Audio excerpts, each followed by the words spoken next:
بسم اللہ الرحمن الرحیم۔ سورہ الدخان۔ اس سورہ مبارکہ میں 59 آیات اور 3 رکوع ہے۔ یہ سورت مکی ہے۔ شان نزول سورہ الدخان۔ اس سورت کا نام سورہ الدخان ہے۔ یہ کلمہ آیت نمبر 10 میں مذکور ہے۔ یہ سورت مکہ مکرمہ میں نازل ہوئی۔ وہ صورتیں جن کی ابتدا حامیم سے ہوئی، ان سب کا زمانہ نزول قریب ہے۔ اس واقعے سے اس سورت کے شان نزول کا پتہ چلتا ہے۔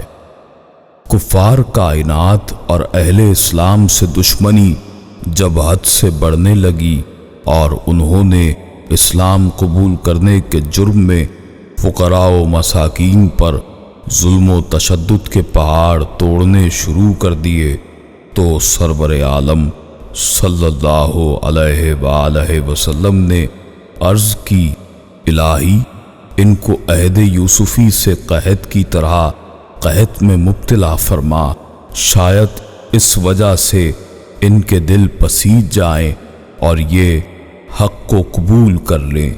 اللہ نے اپنے حبیب مکرم صلی اللہ علیہ وآلہ وسلم کی دعا مقبول فرمائی اور وہ قحط میں مبتلا ہو کر مردار کھانے پر مجبور ہو گئے۔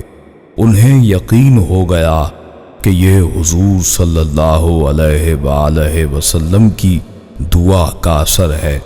جب تک حضور صلی اللہ علیہ وآلہ وسلم نہ چاہیں گے یہ بلا نہیں ٹلے گی۔ چنانچہ ان متکبر سرداروں کا ایک وفد ابو سفیان کی قیادت میں بارگاہ نبوت صلی اللہ علیہ وآلہ وسلم میں حاضر ہوا اور ملتجی ہوا کہ حضور دعا فرمائے، اللہ تعالی ہمیں اس قحط سے نجات بخشے، ہم ضرور ایمان لے آئیں گے۔ سراپا رحمت نبی صلی اللہ علیہ وآلہ وسلم کے دست مبارکہ دعا کے لیے اٹھے، مینا برسنا شروع ہو گیا اور قحط کی ہلاکت انگیزیوں سے انہیں نجات مل گئی۔ مضامین سورہ الدخان۔ قرآن کریم وہ کلام الہی ہے جسے ماننے کے لیے کفار و مشرکین تیار نہ تھے۔ اس میں وہ شکوک و شبہات کا انبار لگا دیتے۔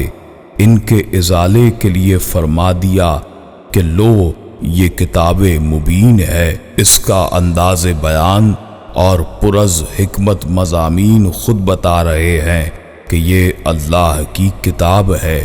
تم یہ سمجھتے ہو کہ اس کتاب کے نزول سے تم گو نہ گو مصیبتوں کا شکار ہو گئے ہو اور تمہیں مصائب اور نحوستوں نے چاروں طرف سے گھیر لیا ہے، تو یہ تمہاری کج فہمی ہے۔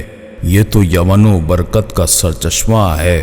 وہ رات جس میں یہ کتاب نازل ہوئی دوسری راتوں پر فوقیت لے گئی، اور وہ رات جب دوبارہ پلٹ کر آتی ہے تو اللہ تعالیٰ کا دریائے رحمت جوش میں آ جاتا ہے اور گناہ گاروں کو نوید بخشش دی جاتی ہے۔ اس صورت میں شرک کے علاج کی طرف توجہ مبذول کی جا رہی ہے کہ جن بتوں کو تم اپنے ہاتھوں سے بناتے اور تراشتے ہو، تو خود ہی بتاؤ کہ یہ بے جان پتھر بھی بھلا کہیں تمہارے نفع و نقصان کے مالک ہو سکتے ہیں۔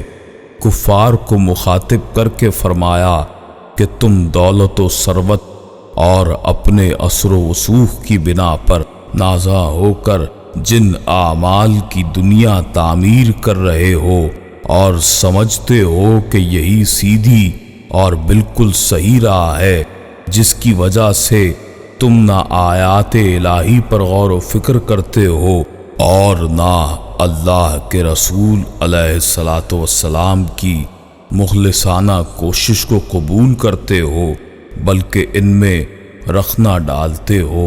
یہ گھمنڈ تمہیں مہنگا پڑے گا۔ تم سے پہلے فرعون نے یہی روش اختیار کی تھی، اور تم خوب جانتے ہو کہ اس کا انجام کتنا عبرتناک تھا۔ وہ لوگ قیامت کے بھی منکر تھے۔ اس صورت میں قیامت کے وقوع کی حکمت بھی بیان کر دی گئی کہ اگر قیامت کے عقیدے کو خارج کر دیا جائے تو یہ جہاں ایک کھیل تماشا بن جائے گا، جس میں جس کی لاٹھی اس کی بھینس کا قانون نافذ ہوگا۔ مختصر خلاصہ سورہ الدخان۔ حامیم، قسم ہے اس روشن کتاب کی، بے شک ہم نے اسے برکت والی رات میں اتارا، بے شک ہم ڈر سنانے والے ہیں۔ اس میں بانٹ دیا جاتا ہے ہر حکمت والا کام ہمارے پاس کے حکم سے، بے شک ہم بھیجنے والے ہیں تمہارے رب کی طرف سے رحمت۔ بے شک وہی سنتا جانتا جو رب ہے آسمانوں اور زمین کا اور جو کچھ ان کے درمیان ہے، اور اگر تمہیں یقین ہو اس کے سوا کسی کی بندگی نہیں، وہ جلائے اور مارے تمہارا رب اور تمہارے اگلے باپ داداؤں کا رب، بلکہ وہ شک میں پڑے کھیل رہے ہیں۔ پھر آگے موسیٰ علیہ السلام کے بارے میں کہ ہم قوم فرعون کو بھی آزما چکے ہیں، ان میں اپنا ایک معزز رسول بھیج کر، اور پھر بنی اسرائیل کو اللہ نے کیسے نجات دی، پھر قیامت کا ذکر اور کفار کی سزا، پھر اہل ایمان اور ان کی جزا کا ذکر کہ ان کی جنت میں کس طرح اللہ تعالیٰ ان کی دل جمعی فرمائے گا، ان کی ہر خواہش پوری ہوگی، جہاں کسی کو موت نہیں آئے گی، ابدی زندگی کا پیغام یہ صرف تیرے رب کا فضل ہے، اور یہی بڑی کامیابی ہے ان کے لیے جو اللہ اور اس کے رسول صلی اللہ علیہ وآلہ وسلم کی تابعداری کرتے ہیں۔